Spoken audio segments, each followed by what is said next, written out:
The leaders of the Quad grouping of countries, the United States, India, Australia and Japan, have agreed that what is happening to Ukraine should not be allowed to happen in the Indo-Pacific, the Japanese Prime Minister says. Key points. The leaders of Japan, Australia, India and the US say the Ukraine crisis has emphasized the importance of working toward a free and open Indo-Pacific. The leaders of Japan, Australia, India and the US say the Ukraine crisis has emphasized the importance of working toward a free and open Indo-Pacific. Of the 4 Quad countries, only India has not condemned Russia's invasion of Ukraine. Of the 4 Quad countries, only India has not condemned Russia's invasion of Ukraine. The sudden meeting had not been announced by the Quad countries until hours prior. A virtual meeting of the 4-country grouping was held at a time of increased concern about Taiwan, a self-ruled island claimed by China, which has stepped up its alert level, wary of China taking advantage of a distracted West to move against it. We've agreed that unilateral changes to the status quo with force like this should not be allowed in the Indo-Pacific region, Prime Minister Fumio Kishida said, referring to Russia's invasion of Ukraine. We've also agreed this development makes it even more important to work toward realizing a free and open Indo-Pacific, Mr. Kishida told reporters after the meeting with US President Joe Biden, Australian Prime Minister Scott Morrison, and Indian Prime Minister Narendra Modi. Kurt Campbell, the White House coordinator for Indo-Pacific, said on Monday the United States would keep its focus on the Indo-Pacific despite the Ukraine crisis, although this would be difficult and expensive.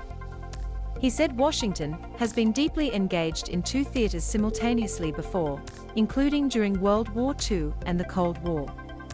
India the odd one out.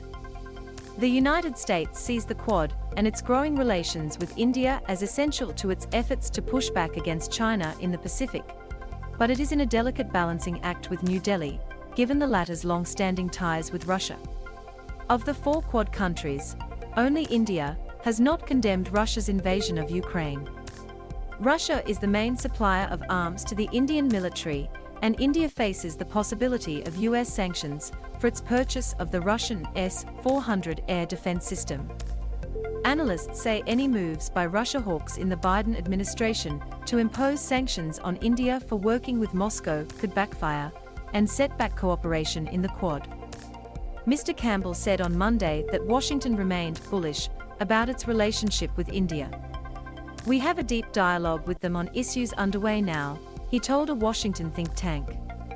We understand India's historic, long-standing relationship with Russia, but at the same time, ultimately, we believe that India will be moving in our direction.